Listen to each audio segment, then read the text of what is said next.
Nimewapa elimu ya msingi kabisa kwa mfugaji nyuki anayeanza, ambapo nimewaelekeza namna ya kutafuta eneo zuri la kufugia nyuki, namna ya kuchagua mzinga ulio bora, namna ya kukamata makundi, namna ya kusimamia mizinga na makundi ya nyuki ili uweze kupata mazao ya nyuki. Nyuki wana faida nyingi sana. Faida kubwa zaidi tunayoitarajia kutoka kwa nyuki ni ya kupata mazao ya nyuki. Kina mama hawa wameelimishwa na wamehamasika kabisa kuanza kufuga nyuki. Natoa ushauri kwa Watanzania kwa ujumla, wajishughulishe na ufugaji nyuki, kwa sababu ufugaji nyuki ni mradi ambao hauhitaji nguvu kubwa sana.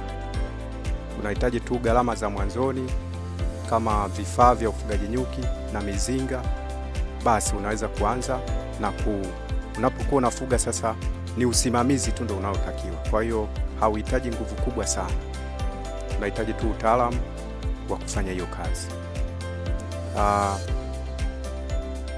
Unapofuga nyuki, mazao ya nyuki, kwanza nyuki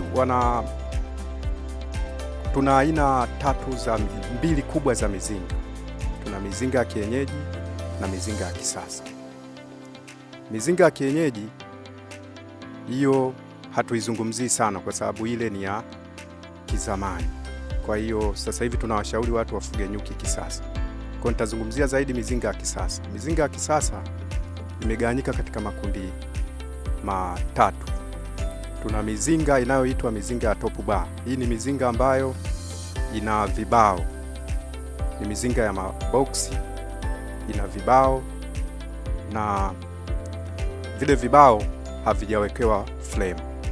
Hiyo ni mizinga ya top bar ambayo nayo imegawanyika makundi mawili. Kuna mizinga ya Tanzania na mizinga ya Kenya. Tunaita Tanzania top bar hive na Kenya top bar hive. Lakini pia tuna mzinga wa kisasa au wa kibiashara. Huu mzinga wa kibiashara kitaalamu unaitwa Lastroth. Huu ni mzinga ambao una uzalishaji mkubwa sana zaidi ya mizinga hii ya top bar. Na mzinga wa mwisho ni mzinga ambao tunaita mzinga mseto, ambao una sifa za top bar na pia una sifa ya mizinga ya kibiashara.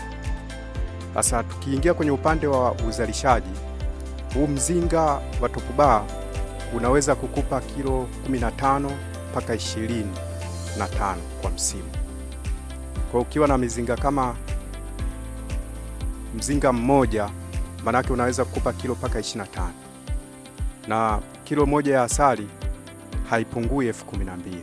Kwa tunaweza kuona kwamba ukiwa na mizinga mingi unaweza ukapata faida kubwa sana kwenye upande wa kipato. Kwa hiyo ninawashauri wa Tanzania kwa ujumla tuweke mkazo sana kwenye shughuli za ufugaji nyuki, kwa sababu ufugaji nyuki kwanza unahifadhi mazingira, kwa sababu ukiwa unafuga nyuki huwezi kuharibu msitu. Na ndio maana Kamishna wa Uhifadhi amesisitiza sana na tunatoa elimu sana kwa ajili ya watu kuhamasika kufuga nyuki ili tuweze kutunza misitu na mazingira kwa ujumla. Kwa upande wa uzalishaji wa mzinga wa kibiashara au mzinga wa Lastroth, huu ni mzinga ambao unakuwa na zaidi ya boksi moja na unakuwa una frame. Kwa hiyo una uzalishaji mkubwa zaidi kuliko hii mizinga ya top bar, na unaweza kutupa zaidi ya kuanzia kilo 15 mpaka 30.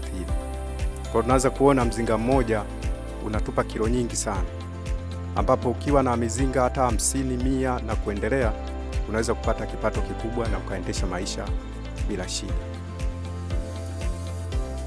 Faida nyingine ya ufugaji nyuki ni kwamba nyuki wanasaidia sana katika kuchavusha mazao, pollination. Kwa hiyo hata wakulima, ukiwa na shamba lako ukafuga nyuki, manake utaongeza uzalishaji wa yale mazao, kwa sababu 70% ya mazao yote nyuki wanaochavusha. Nyuki wanachavusha 70% ya mazao yote duniani. Kwa hiyo tukifuga nyuki Si kwamba tutapata mazao ya nyuki, lakini pia tutaongeza uzalishaji wa mazao ya kilimo, matunda na kadhalika. Na washauri vijana wachangamkie hii fursa ya ufugaji nyuki. Kama nilivyosema, ufugaji nyuki hauhitaji nguvu kubwa sana, inahitaji mtaji kidogo. Unaanza kidogo tu, unaweza kuanza na mizinga hata 5.